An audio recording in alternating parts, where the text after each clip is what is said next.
Hello and welcome to Brodual. Today we have a mashup of the latest and greatest armor mods for Skyrim.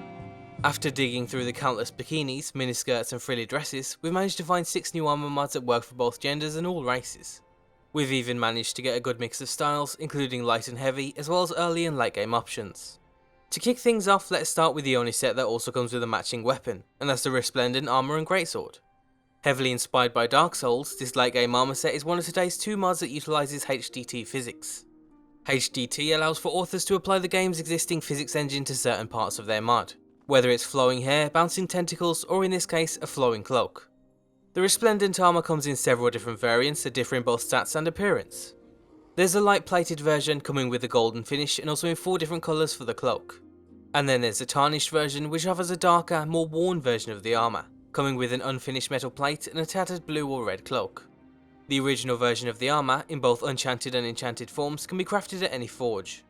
But for the colour variants or the tarnished version, you'll have to head to the Skyforge. Alongside the armour is a new Greatsword, again coming in 2 variants for the standard and worn versions of the armour. The interesting thing about this sword is that it actually uses the battle axe animations, so it'll swing and feel a bit different, but it's still classified as a Greatsword for everything else, including perks. All in all, this is one of the most popular recent armour and weapon mods, and we can definitely see why. For something more vanilla, we have the Veteran's Dragonscale cuirass. This standalone set is a mashup of the Dragonscale armour and the college mage robes from the vanilla game, with a few extra finishing touches to complete the set. You can get your hands on it in the same way you would the vanilla dragon armour, and its stats are on par with it too. The set comes in male and female variants, but they share the same meshes and only the male version is weight slider compatible, so that's something to keep in mind. Also, the mod recommends installing a Dragonscale retexture that just makes it a tad bit darker, so it fits in with the new fur and robe. But keep in mind that it retextures the vanilla set too. There's not a whole lot else to say about this one. It's a good example of a simple armor mashup, and if you're playing a battle mage, it makes for a fantastic late game set. If you want something more suited for the early game, you might want to try out the leather mashup collection. The newest of today's 6 mods, the mashup adds a whopping 9 sets of leather based gear to Skyrim. Just like the Veteran's Dragonscale cuirass, the mod takes bits and pieces from other armor sets and then meshes them together to create entirely new ones. This was a very popular and effective method of creating new armors in the early days of Skyrim modding, and while it's not always the best, there's definitely some charm to it. Of the 9 sets, some are more practical for combat than others. We'd even class some of them as leather clothes rather than armor. Their stats start from the very early game and then climb up to the early to mid game depending on how much visual protection they offer. To get your hands on them, you can simply just head to any forge, but make sure you have the advanced armor perk. As standalone sets, the mod is highly compatible, but they will be affected by any leathery texture mod you have installed, which can make some of the sets look a bit out of place. But altogether, with 9 leather based options to choose from, we're sure most of you will find something.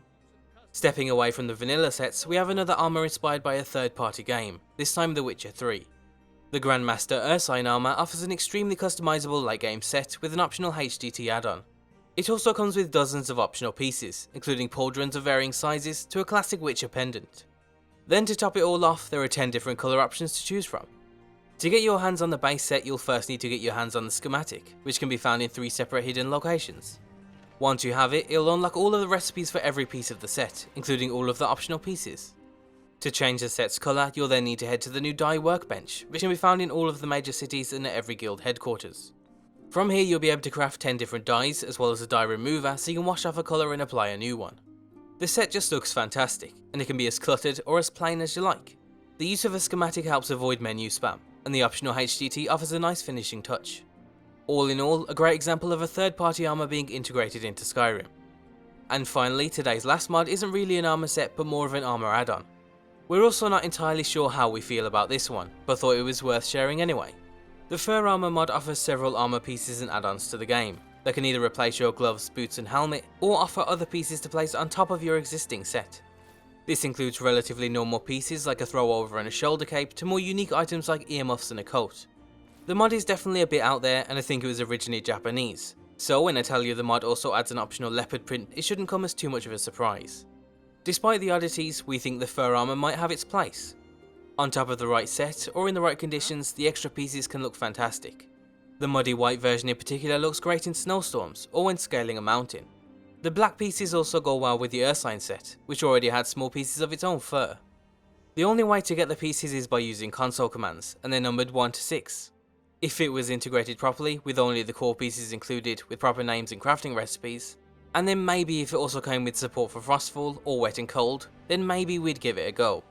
Right now it's just a bit too out there for us, but hopefully some of you will get some use out of it. And that brings us to the end of today's spotlight. As always, all of today's mods can be found down below. And yes, that definitely is Ulfric dancing in a pig onesie. Credit to the same author of the FurArmor mod. Be sure to leave endorsements, check out g2a.com, and thanks for watching.